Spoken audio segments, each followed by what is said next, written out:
Oh, you can see my ring light. Hello, hello, hello. Welcome back to my channel. And you can see my ring light. Isn't that something? I was trying to figure out how do I position this and also have the light, make it look a little more, a little better. But I don't know how to position this light.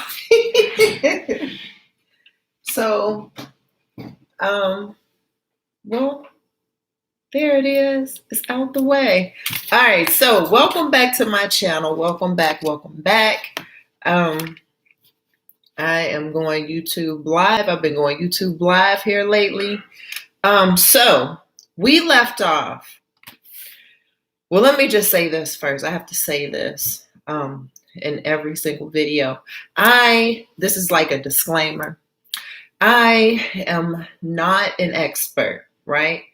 What I will say, though, is that I am an expert of my life, just like you are an expert of your life. You know the experiences that you went through, the lessons that you've learned, and how you came to be where you are today. And the same with me. I'm forever a student, right? If that makes any sense. I'm gonna always have this curiosity of why. And I'll always have that curiosity of why until I figure out the answer. And as I figure out the answer, I'm like, oh snap, I want to share it. Like I want to tell you about it too. So we are in. So if you don't have this book, go to Amazon. The link should be in the description below. And I'm not trying to get rich off selling books. What I want to do, the sole purpose of the reason why I even wrote this book is so that you can also gain the lessons that were learned along these women, their journey. Pretty much that's it.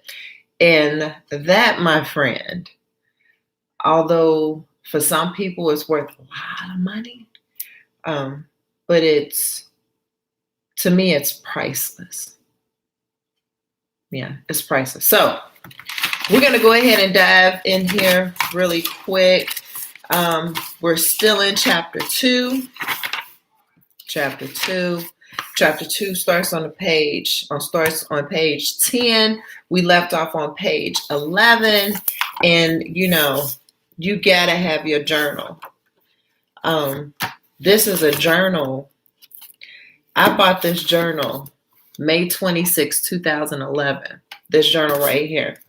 And you know how you will go through your journal and, you'll have like some empty pages in the back. So I'm kind of like utilizing what I have, right? I'm using what I have. So I'm just using up the pages. But since I'm in this journal, I don't know if I should do like a journal read of where I was at and what I was going through, or if I should even share it with you. You know what? I may just go through my journal. You know what? Why don't I do that? But not in this video. I'll just create a whole nother video. And I'll just go through my journal. Do like a 1 minute read in my journal.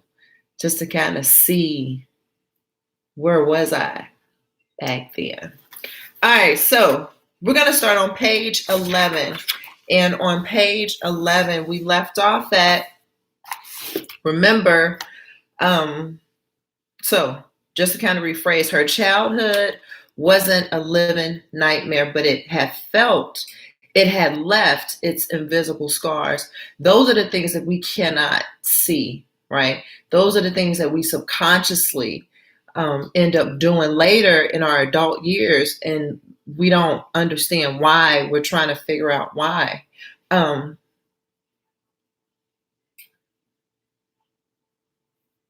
Look like I was trying to snatch my nose, okay? Snatch it. But anyway, no. All right, so you know how you learned behaviors are things that we learned in our childhood, right? That we end up, as a kid, we're like, you know what? I'm not going through no mess like that. I'd be him if I, repeat what I saw my mother do or repeat what I saw, someone else do. And subconsciously we grow up and we end up doing those things that we said that we weren't going to do subconsciously now. And those are the invisible scars that we end up having later. So then it says, so moving on, she, on the other hand, so I'll just read that whole paragraph. So her childhood wasn't a living nightmare, but it had left its invisible scars. Gina was the third child born into her family of 5. So everyone else had a different father and knew who their father was. But Gina, on the other hand, she didn't know who her father was. Her mother claimed she didn't remember him. But there were whispers to the contrary. So apparently, the mother's claiming she don't know who he was, that she doesn't remember. However, you have people talking, right?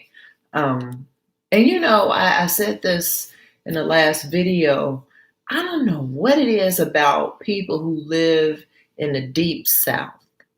I have family who live in the deep South, and they will carry a secret to their grave. They won't say anything. They will carry it to their grave. And so this is kind of reminding me of, a mother who don't remember. Apparently, according to the people that are around, she knows, but she won't say anything. So during her high school years, Gina took that insecurity and uncertainty and channeled it into being whatever was needed for her to be noticed.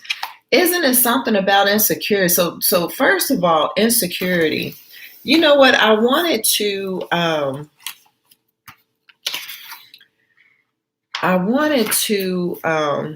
talk about insecurity and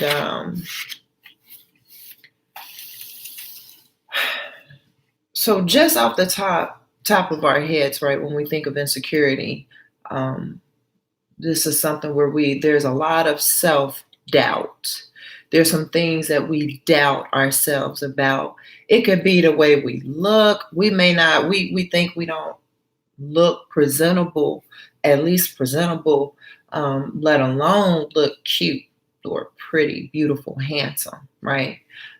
Insecurities when it comes to, just self, period. How we look, how we dress, or the things that we may know, or the things that we may not know. You know how you can kind of second guess yourself. You know the answer, but there's still that insecurity that pokes in and be like peekaboo. That insecurity be like peekaboo, and you have that. You begin to second guess yourself and begin to question yourself because now uncertainty has creeped in. In Gina's case, having 5 siblings, right? Being the third child born. On top of that, you have 2 other siblings that are like right behind you. You have 2 in front of you, 2 behind you. You in the center. Although you're the middle child, oftentimes that middle child may feel neglected or may not be paid attention to because the child that's in front of them and the sibling that's behind them is the attention. They need a little bit more. So in this situation for Gina, she was doing whatever it took to be noticed or to gain that center of attention. And oftentimes gaining a center of attention isn't always good, because you begin to place yourself in situations that are that you just can't turn back from. You know what I mean? Or you put yourself in situations where it puts you in harm's way, you know, or it may lower, your self-worth, right? Lower your standards, right? So in this situation with Gina, she was willing to do whatever it took just to be noticed. It didn't matter what it was.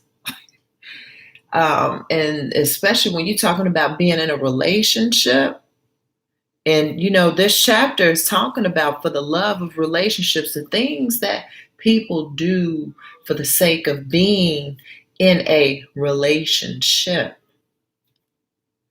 Now, mind you, there's a difference between relationship and companionship. I'm just going to throw that out there. Me personally, I'd rather have a companionship. You can have a relationship, and you've heard it. People who are married typically feel like roommates. You have a relationship. You don't have a companionship. Even if you're not married and you're in a relationship with with your significant other, oftentimes they don't have a companionship. So the things that we do for the sake of being in a relationship, and Gina is a perfect example. She's got insecurity, uncertainty. She's the middle child. She's seeking attention. She wants to be noticed. Especially now we're talking about being in a relationship. She wants to be noticed. She's willing to do whatever it's going to take to be noticed, not really thinking about the consequences of, how is this making me look? Or not even having any standards, self-worth, not even knowing the values that you may have. Listen, just because you may experience uncertainty or insecurities about yourself does not mean that you don't bring anything to the table, or it does not mean that you don't have anything to add value to, or you don't have value to add. Don't get it twisted. Everyone has to go through their journey, and everyone has to go through their go-through in order to get to that next place, or in order to discover their purpose, or in order to understand who they are. Mind you, and I say this all the time, when you know who you are, you know what you have. It's like, it's eye-awakening. It's like, okay, you got the little emoji fire sign all over you, because you lit. When I should be saying you are lit. But that's what people, when you begin to see that in you, that's what people see in you, but they see it 10 times bigger. And when you add in the fact of when you know who you belong to, it really heightens you. It takes you to a whole nother planet. Okay, you're no longer on Earth. You're on a different plateau, like you in a different planet.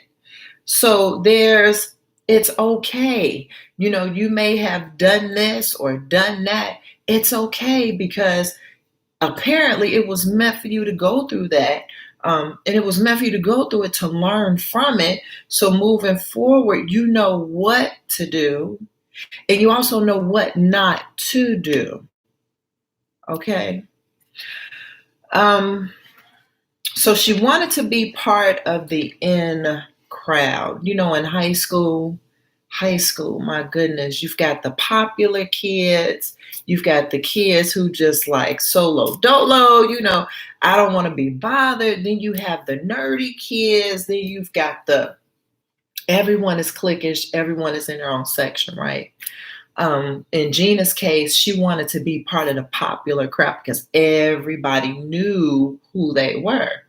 And remember, Gina is seeking. She wants to be noticed. She wants that attention, the same level of attention that popular kids get. Everybody know who they are.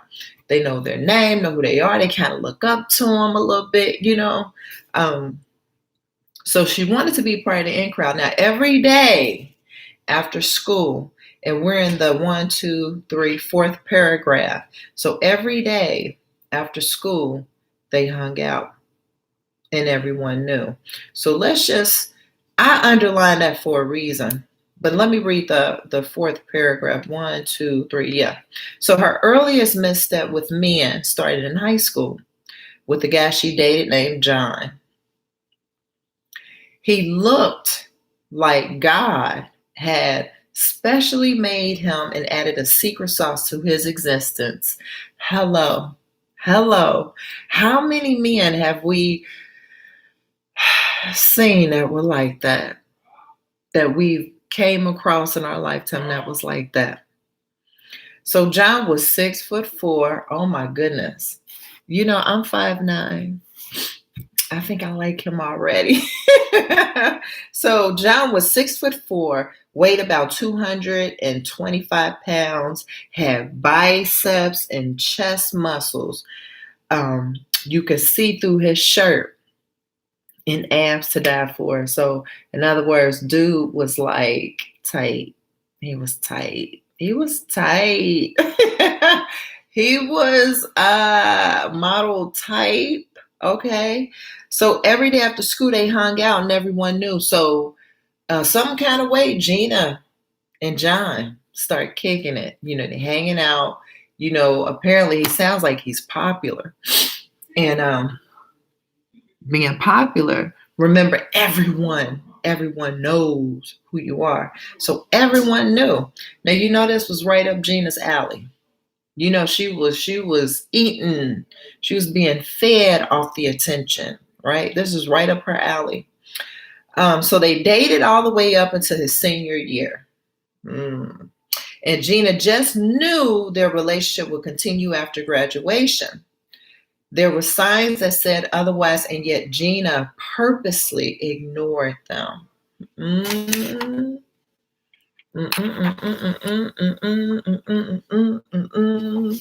What does that sound like? So Gina knew their relationship will continue after graduation. For some reason, she just knew it will continue. However, there were signs that said otherwise, and yet Gina purposely ignored them. How many times have you, dated someone, or we'll use the word date, even though today people don't date anymore. They just jump right in it. It's like, hold on, wait a minute. I don't know you. You don't know me. You see what I mean? Like, people just dive right in. Like, next thing you know, they playing house. Like, hold on, you only been knowing each other for 3 months. You playing house already? Okay. I mean, if it works for them, if you like it, I love it. But how many times have you been in that relationship or dated someone and you saw those red flags and you just purposely had just ignored them, just disregard them? Like, you know what, I see it, but you know what? I'm not going to pay it any attention. I'm going to just let it go, let it go, let it go. I've done it. Until I learned about the different phases that we go through when we first meet someone. You know what I mean? You got the newness there. I just met this person, everything looks great. And we see the red flags, but we don't see the red flags because everything is so great. Maybe this person really isn't like this, or you know what? It's cool. I'm going to give them it's all right. It's okay this time. But the minute 6 months to a year go by, especially when that 2-year marker hit and he's still doing that same thing, the same thing he did when you guys first met, he was like, that's okay. It's okay. Now he's doing it again. Now it's not no longer that's okay. It's, oh, hell no. You gotta go. Right? I know I'm not the only one who's done that. I know. But we dismiss those red flags because we don't want to acknowledge them, right? We want to, in Gina's case, she wants the relationship to continue. She wants the relationship to continue to grow. Despite the red flags that she's seeing, she's still swinging on the rope of hope. She's swinging on the rope of hope, right? Hoping that we'll continue, hoping that we'll continue to grow, hoping that we'll still be together, hoping that, this is just a phase he going through. Once he get over the phase, we're going to be all right. So we're going to be all right. We're going to be all right. Because I'm going to keep swinging on the rope of hope. That's a speaking topic. You hear me? Let me write this down before I forget. The rope of hope. I'm going to write this down. The rope of hope. You hear me? I got to listen. Stuff come to mind. I got to write it down. Because I will forget. And listen, if you know me, you know Gail going to forget. Gail is going to forget. So, now, in the 5th paragraph, I put the entire paragraph in a look. So I put it in a bracket. And we're gonna read this one. We gotta read this one because I want you to understand. See, this is why I do what I do, and this is the reason why I wrote this chapter out the way that I did, because I want you to be able to understand what it is that we do, how we move, how we think, how we operate, right? So, and also give answers to, or at least provide answers to your why. Why didn't my relationship with so-and-so didn't work? What happened? What did I do? The last one, in the last video, we named the last video, you are the problem. Remember I said, people be like, no, it wasn't your fault. Gina, it wasn't your fault. You didn't do anything wrong. He did. Hello. I did do something wrong. I allowed this man to just do whatever he wanted to do, right? Not even regarding the respect, not setting boundaries, I am the problem. Really, I am. When you begin to think about your relationships, the ones that didn't work, and you sit back and you had a moment of reflection, and as you start breaking it down, like breaking it down, trying to figure out what happened, what did I do? The number one problem was you. Be mad, get upset, feel some type of way. But it's true. If you hadn't allowed certain things to go on, it wouldn't have went on.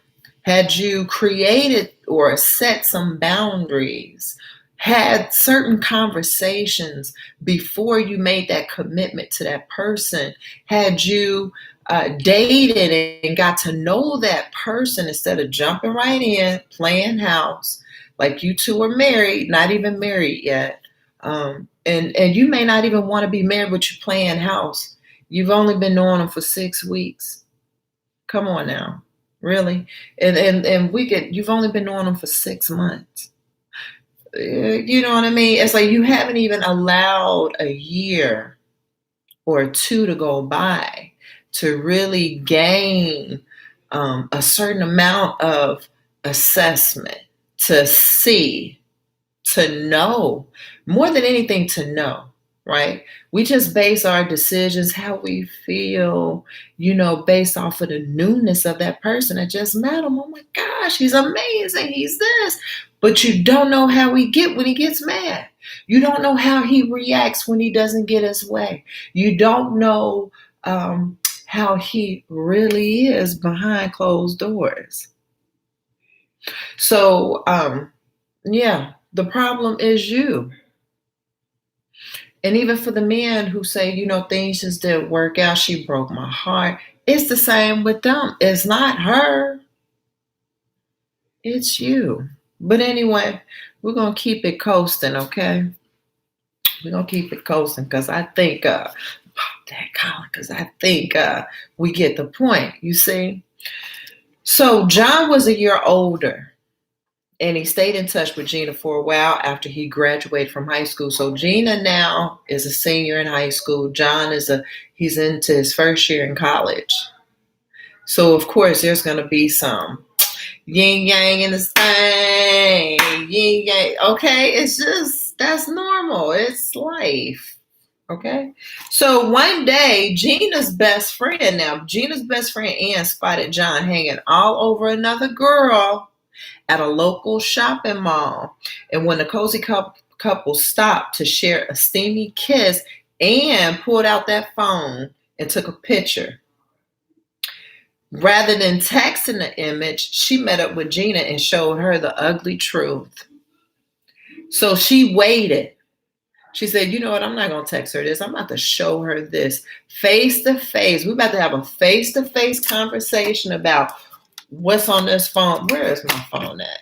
My phone is over there charging. Look, we're going to have a face-to-face. Look at this. Do you see this? Do you see your so-called man hugged up? So, but this is what got me. So, excuse me, Ann goes over, meets up with Gina. And this is what really got me. I got to put this over here. Because we've all experienced this one. Or, we've experienced it, whether it was us or our friend that we know. Girl, look at this, shouted Ann to Gina while waving her phone in her face. So she's like, look at this, Gina, look at this. Gina's like, what, wait a minute, what? So Gina's laughing, happy to see Ann, like, what, girl, what? What you got for me? What you want me to see? Show me the money. So Gina says, who is that? Right? So Ann is like, who do you think it is? Look at the picture, Gina. Don't you see this? Don't you see that? Don't you see this? Like, what are you doing? You tripping. You don't see this? So Gina's like, see what? You don't see John all booed up with that girl. Gina sat there looking at the picture on Ann's phone, silent, with disbelief. All of a sudden, her smile went away and all you could see was a blank stare.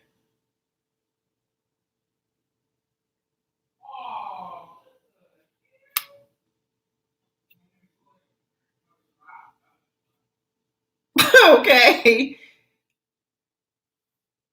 You all right, Gina? Gina sat there silently. Her eyes starts filling up with tears, knowing she was stronger than this. So she's sitting there, got that stare on her face. Feelings hurt. Heart just went. She don't know what to say. She don't know what to do. She's just sitting there silently. But she knew deep down inside that she was stronger than this. She was stronger than just sitting here getting ready to cry about her man hugged up on another woman, on another girl. I see it. But you know what? I'm okay. I'm okay. I'm good. I'm good. I see it. I see it. But you know what? I'm gonna act like I didn't see it. I'm gonna act like, it didn't happen. It didn't happen. How many? How many people do you know have done that?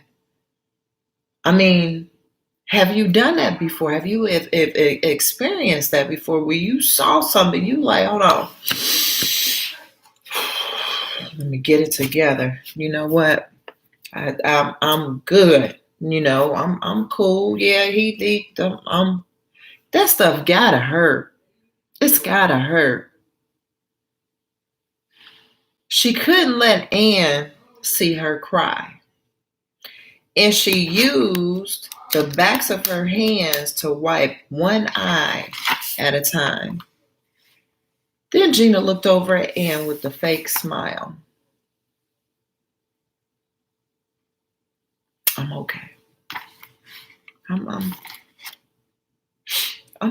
right. I'm all right. I'm cool. I'm cool. Girl, don't you see him booed up with anybody? Why would you take this picture and show it to me? It ain't like we married or have big plans right after I graduate. Girl, bye, said Gina as she walked away from Ann. So instead of accepting, embracing what Gina saw, not only embracing what she saw, but also accepting the emotions of being hurt, betrayed, right? Oh my, I can't believe he did. And allowing herself to cry, to let it out, to release, allowing herself to be able to release the pain, the hurt, the anger. She went ahead and took it out on Ann. Girl, this is what she said to her. Girl, I don't see him booed up with anybody. Why would you take this picture and show it to me? It ain't like we married or have big plans right after I graduate. Girl, bye.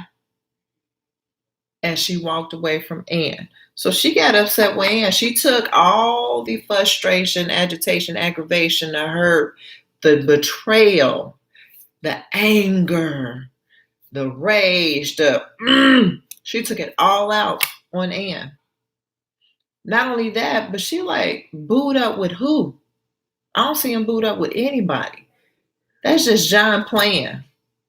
They're not booed up. I see it. I see it. But I'm refusing to see it. Oftentimes we don't allow ourselves to feel for the sake of looking stupid, for the sake of just not, you know what, I'm stronger. I'm stronger than this. I can beat the cry. I can be stronger than the tear that's wanting to come out so bad. But you know what? I'm gonna soak it out. I'm gonna keep it all in. I'm gonna soak it in, and I'm just gonna keep it in. I'm gonna keep it in instead of allowing myself to feel and allow myself to be able to release the pain, release the tears, release the hurt, the anger, release the aggravation, release it, release the frustration, right? Release it, allowing myself to feel it and let it out. Instead, this is what we do. We keep it in. We hold it all in.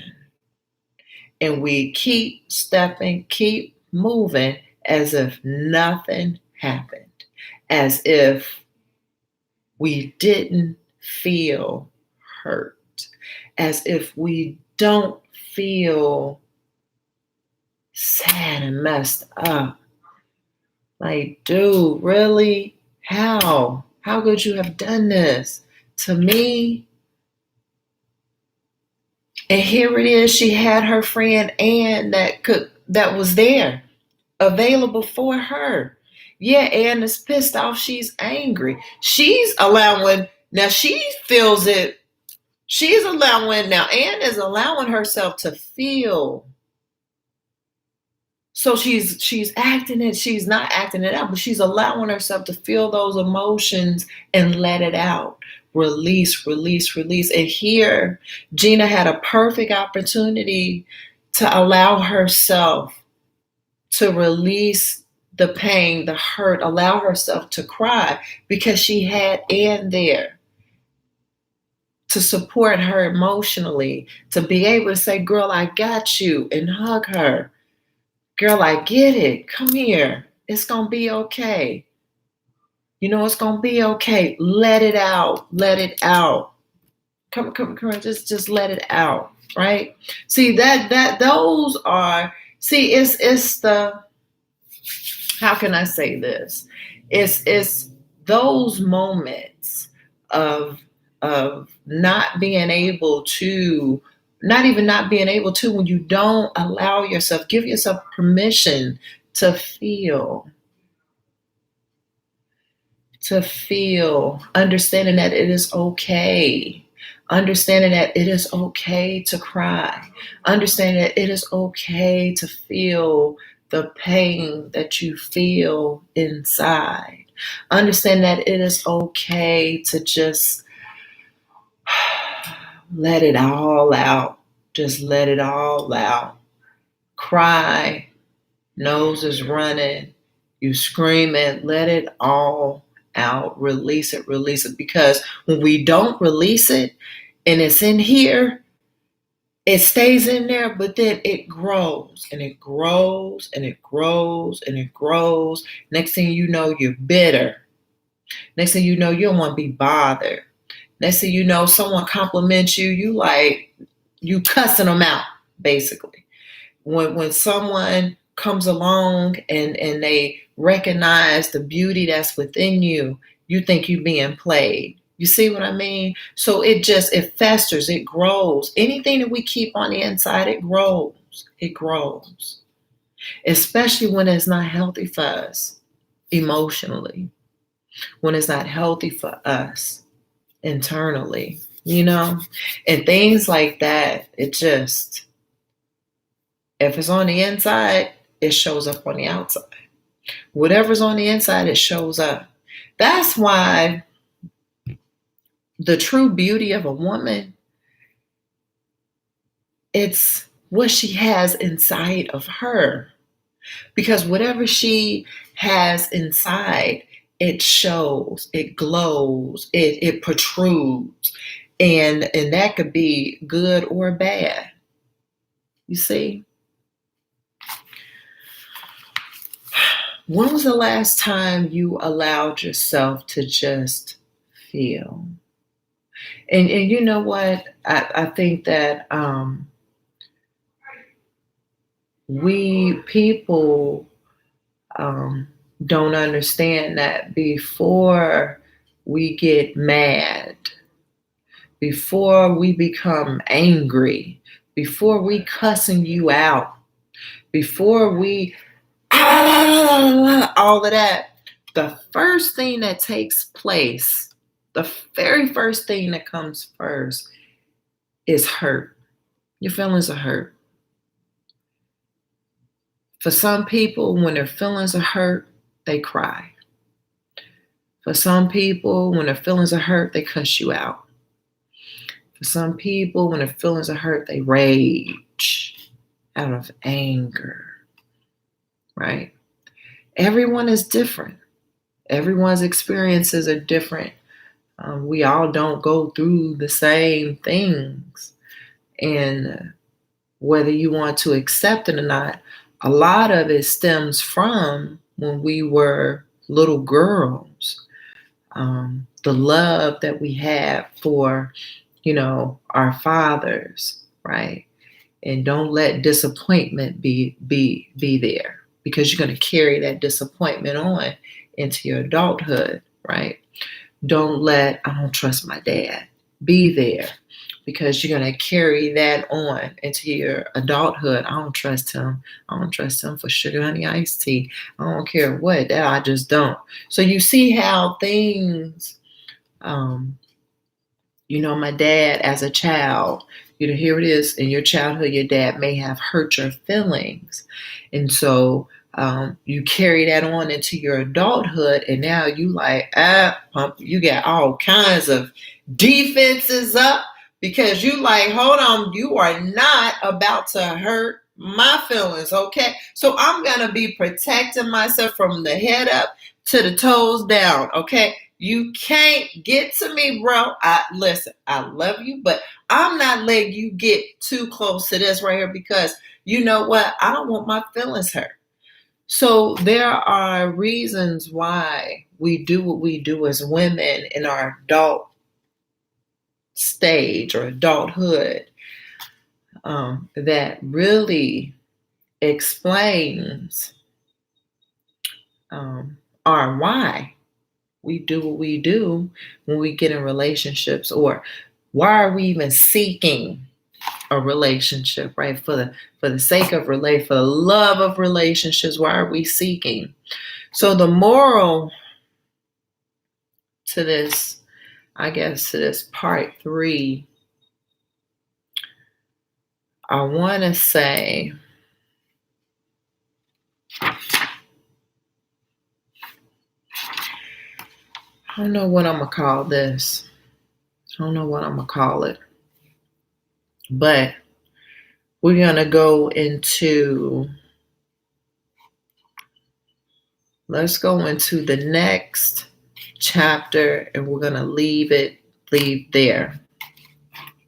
I have to mark off my chapters, because if I don't mark them off, I'm going to forget where I marked them off at, okay? So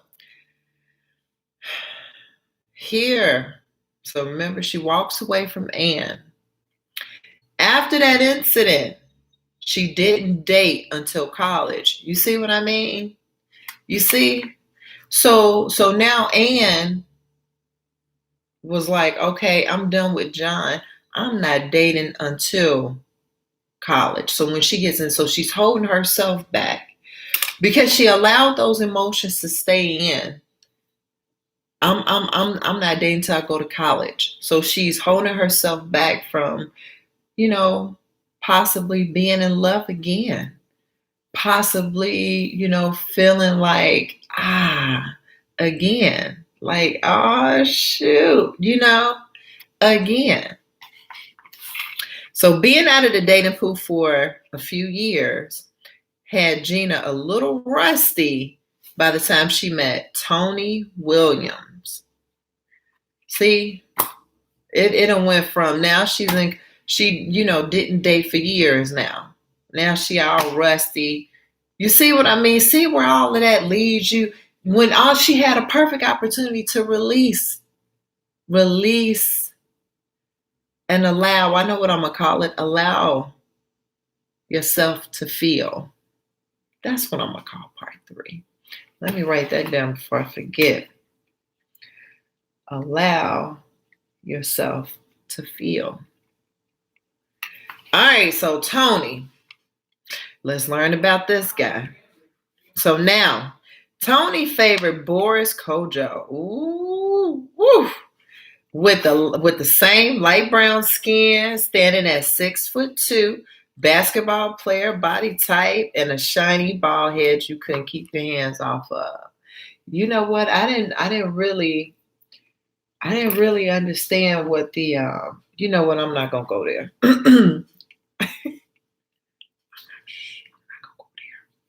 So well, I'm just gonna say this: a shiny bald head you couldn't keep your hands off of. Okay, we just. But anyway, Tony was different. starting with the fact that he was older. He was 7 years older, right? So you figure with him being older, he's much more mature. He's not, doing all that stupid stuff. Now he's mature, polished, and smooth. So before she knew it, they had been dating for over 3 years. Now, before Gina knew it, they had been dating for 3 years. Now, this guy could turn on the charm.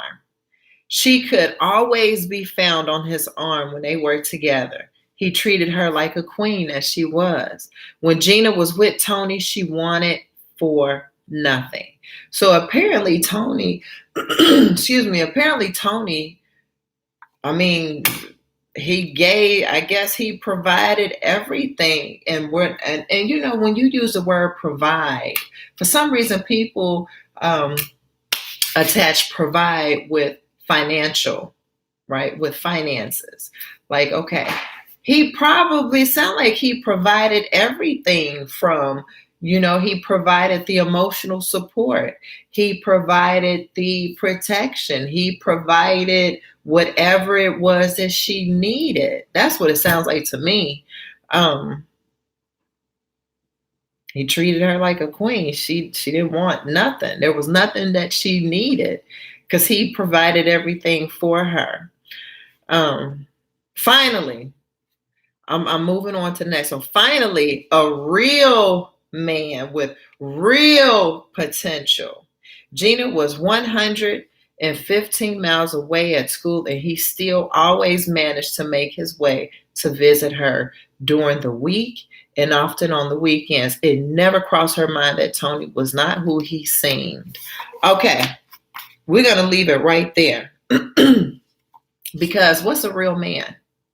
And then what's real potential? Like, what does that look like? What does a real man look like? If everyone wants to, every time you turn around, the word real is always emphasized in something. That's not a real high school. That's not a real car. That's not a real pen. That's not a real apple, right? It's real is always emphasized in front of something.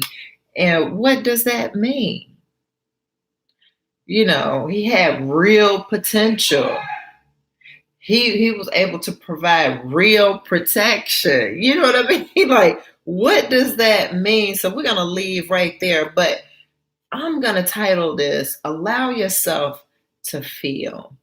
Allow yourself to let all of that go and allow yourself to be open to feel that again.